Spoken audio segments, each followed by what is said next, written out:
우크라이나를 둘러싼 사태가 상당히 좀 긴장감이 높아지고 있습니다. 사실 이 내용은 작년 연말부터 있었던 내용이지 최근에 생긴 내용은 아닌데 최근 들어 다시 시장의 어떤 수면 위로 올라오면서 전반적인 심리를 다 좀 부정적으로 만들고 있어서 과연 이 사태가 어떻게 좀 발전될 것인지 아니면 좀 완화될 것인지 그런 자세한 내용을 이분과 함께 좀 이야기를 나눠보도록 하겠습니다.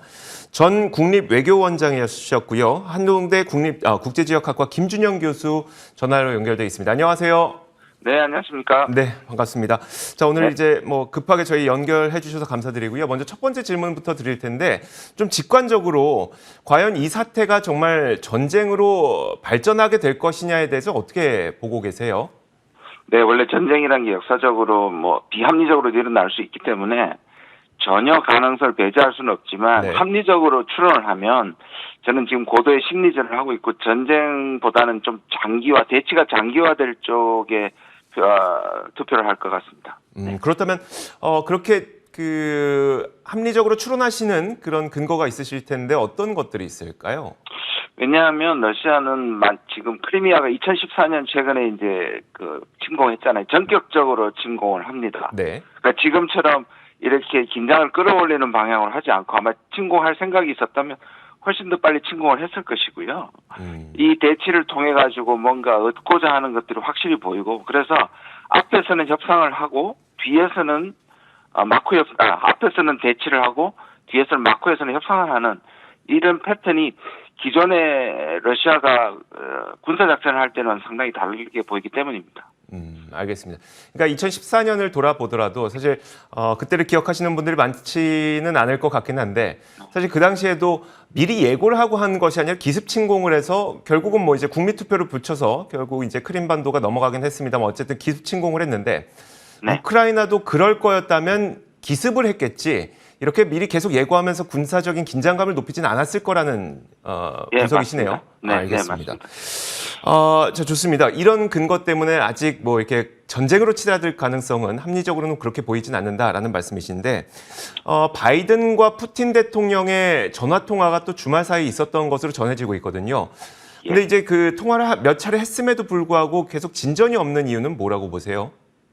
이 자체가 쉽게 해결될 만한 원인이 아니기 때문입니다. 여러 가지 중첩적으로 지금 해결이 난망하기 때문인데요. 간단하게 말씀을 드리면 일단 이건 전체 국제 질서가 재편되는 것과 관련이 있습니다. 왜냐하면 아시다시피 지금 미중이 경쟁을 하고 있는데 네. 푸틴도 그 사이에서 하나의 핵심 플레이가 되기를 원합니다. 소위 말하는 위대한 러시아 건설.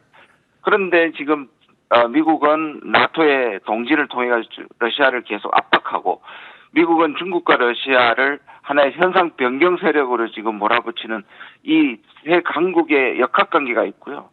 그다음에 우크라이나는 역사적으로 키예프 공국이라고 아마 들어보셨을 겁니다. 네. 러시아의 고향이라고 생각합니다. 뿌리라고 생각하고 실제로 돈바스나 크리미아에는 상당히 러시아인들이 많이 살고 있고요. 그리고 지정학적으로 지금 대평원이 있는 상황에서 러시아가 바로 여기를 내주면 전체를 내준다는 전략적으로 굉장히 중요하고요. 마지막으로 아까 말씀드린 것처럼 지금 벼랑끝 전략으로 같이 긴장을 고조했기 때문에 누가 지금 눈을 깜빡거리면 지는 상황이 엄청난 체면 손상이 되는 거죠. 그래서 아무도 미리 항복할 수 없는 지금 긴장이 어느 한쪽이 양보가 어려운 상황이 되기 때문에 굉장히 복합적으로 이게 풀리기가 힘든 겁니다. 그래서 네. 전쟁은 나지 않겠지만 상당 기간 장기화될 가능성이 높다고 여러 전문가들이 얘기를 하고요. 저도 동의하는 바입니다. 알겠습니다. 자, 그렇다면은 이제 일부에서는 푸틴 대통령의 전력을 봤을 때 2014년 크림반도 사태는 사실 소치 동계올림픽 직후 한 2개월 만에 좀 일이 벌어졌었고 2008년 베이징 올림픽 당시에도 그루지아와 또 전쟁을 치르기도 했었고 하다 보니까 과연 베이징 동계올림픽 기간 동안 좀 더 긴장이 심화가 있을 것이냐 아니면 침공이 있을 것이냐 이런 전망들을 하시는 분들도 있던데 여기에 대해서는 어떻게 바라보세요? 지금 보시면 바이든 대통령은 16일이라고 아예 못을 박았고요. 네. 설리반 안보보좌관은 이제 올림픽 폐막 20일 전에라도 침공이 가능하다고 얘기한 것 역시 미국도 과연 지금 이걸 끌어올려가지고 온 세계가 보고 있는데 올림픽에서 만약 하게 되면 모든 국가가 러시아를 비난하게 될 것이다. 또 중국과의 관계가 곤란해질 것이다 해서 고도의 심리전이거든요. 오히려 지금 우크라이나나 러시아에서는 부인하고 있습니다. 지금 말씀하신 것처럼 그러면 올림픽이 지나고 할 것인가 말씀드린 것 좀 쉽지 않고요. 만약에 하더라도 크리미아처럼 이제 돈바스 지역이 이제 크리미아 다음으로 지금 자치를 원하고 친러 지역이거든요.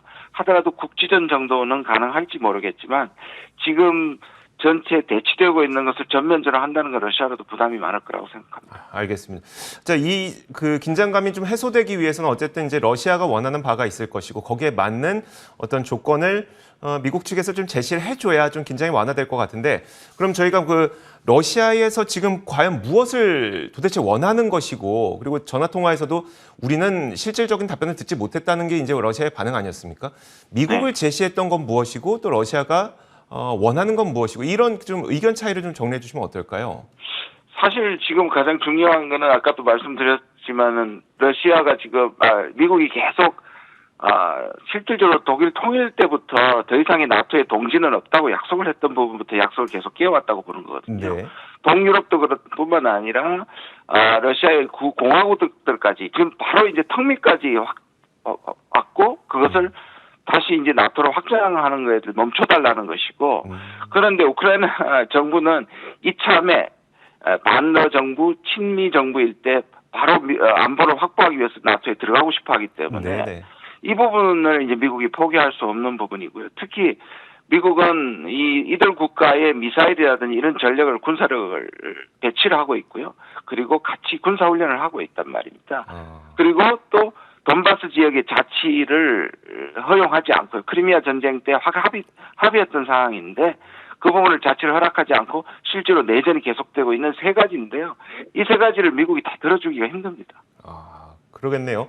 그러니까 러시아 입장에서는 니네가 우리 동쪽으로 침투하지 않는다고 약속했잖아. 그래놓고 이제 나토가 우크라이나가 나토에 이제 동맹체가 된다면 이제 동진하는 그런 느낌을 러시아 입장에서 받을 수밖에 없고 또 이제 미국 쪽에서는 그런 그 군사적인 그 움직임을 그냥 놔두고 볼 수는 없고 이런 상황이네요.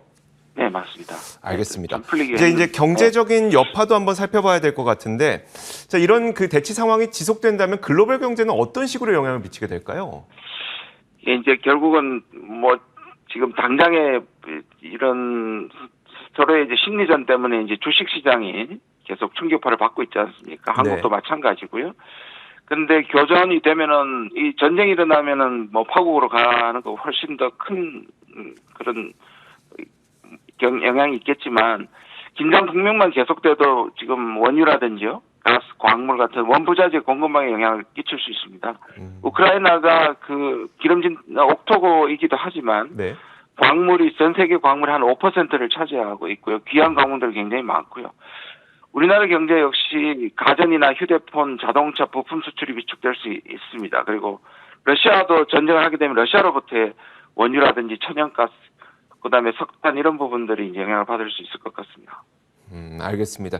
희귀 광물도 뭐 전 세계적으로 5% 이상 확보하고 있는 우크라이나이기 때문에 이런 것들이 상당히 전 세계적으로도 문제가 될 것이라는 말씀이신데 이제 블링컨이 과연 그러면 이 문제를 좀 어떻게 해소해 나갈 것 같은지 뭐 이제 그 교수님께서 예상하시는 어떤 시나리오라든지 이런 게 있을까요?